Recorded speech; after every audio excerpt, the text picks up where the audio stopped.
የመረጃዎቻችን ፍሰት ወደምናደርስበት ሰዓት ላይ ደርሰናል። አንዳንድ እያለን እንግዲህ መረጃዎችን እናደርሳቸዋለን። እንግዲህ በተለይ የደራሲያንና የጽህፈት ስራ ቅድሚያ ይሰጠዋል። ምስጉን ሰው የተሰኘ መጽሐፍ ሊመረቅ እንደሆነ ሰምተናል። በነገራችን ላይ ይህ መረጃ ያደረሰኝ አድርስልኝ ያለኝ ጌታቸው አለሙ ነው። ጌታቸው አለሙ የደራሲያን ማህበር ላይ በጣም በንቁ ተሳትፎና ፖዚሽን ላይ የሚገኝ ወጣት የደራሲያን አሰባሳቢ ፕሮሞተር፣ እንደዚሁም ደግሞ ራሱን የስነ ጽሁፍ ሰው ነውና ጌች እናመሰግናለን ለዚህ መረጃ። ምስጉን ሰው የተሰኘ መጽሐፍ ነው የሚመረቀው። በመጀመሪያ ደረጃ እንግዲህ ርዕሱ ምስጉን ሰው ይሰኝ እንጂ የመጽሐፉ አይነት ምንድነው ስንል ቀጥተኛ የሆነ የተኖረ ህይወትን መሰረት ያደረገ የህይወት ታሪክ ነው። የህይወት ታሪክ ነው የመጽሐፉ ጄነር የሚመደበው ማለት ነው። ይሄ እንግዲህ የህይወት ታሪክ የሚያጠነጥነው ደግሞ በአቶ ታምራት ተመስገን የህይወትና የሥራ ታሪክ ላይ የተዘጋጀ መጽሐፍ ነው። ግለ ታሪክ አልናፈቀሽም? ከልብ ወለድና ከተለያዩ ይዘት ካላቸው የፖለቲካ ወይም መሰል መጽሐፎች ውጪ ግለ ታሪክ በውስጡ በጣም በጣም በጣም ሰፊ የሆነ ጉዞ ሰፊ የሆነ ልምድ የምናገኝበት ነውና እንዲህ አይነቶቹ መጽሐፍቶች መቀሳቀስ ታይቶ ነበር። ተመልሶ የመጣ ነው በተሟላ ይሄ ምንድነው ደርዝ ያለው አመጣጥ የመጣ መጽሐፍ ነው። ምስጉን ሰው የተሰኘ መጽሐፍ ነው። ከ60 በላይ ከሚደርሱ የባለ ታሪኩ ቤተሰቦች፣ ጓደኞች፣ የሥራ አጋሮችና በተለያየ አጋጣሚ ከሚያውቃቸው ሰዎች መረጃ ተሰባስቦ በደንብ ተዋቅሮ የተዘጋጀ መጽሐፍ ነው። መጽሐፉ በ5 ክፍሎች በ42 ምዕራፎች የተዋቀረ ሲሆን ጠቅላላ የአንድ ሰው ህይወት እጥር ምጥን ባለ ስነ ጽሁፋዊ የጽሁፍ ይዘት ተቀንብቦ 382 ገጾች ይዞ ለፍሬ እንዲበቃ ተደርጓል። ባለታሪኩ ታምራት ተመስገን የተወለደው እንግዲህ በጉራጌ ዞን በአንደጋኝ ወረዳ ሲሆን የተለያዩ ስራዎችን በመስራት ነው ይዞን እንግዲህ በህይወቱ የሚጓዘው ማለት ነው። ሊስትሮና ሌሎች እጅግ አነስተኛ የሆኑ ስራዎችን ከመስራት ተነስቶ ራሱን በብዙ ትግሎች በማብቃት ሀገራችን አለኝ ከምትላቸው የግንባታ ኮንትራክተሮች አንዱ ለመሆን የበቃ እውቅና በጣም ስኬታማ አስተማሪ ታሪክ ያለው ግለሰብ ነው። አይገርምሽ?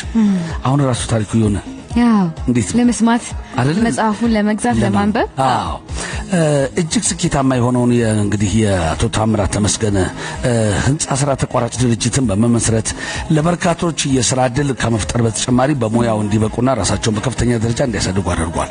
መቅጠር ብቻ ሳይሆን እነሱ ቀጣሪ እንዲሆኑ ያበረታታል፣ ያግዛል፣ ይደግፋል። በብዙዎች ህይወት ውስጥ ኢንፍሉዌንሱን ያሳረፈ በጣም ስኬታማና ቀና ሰው ነው።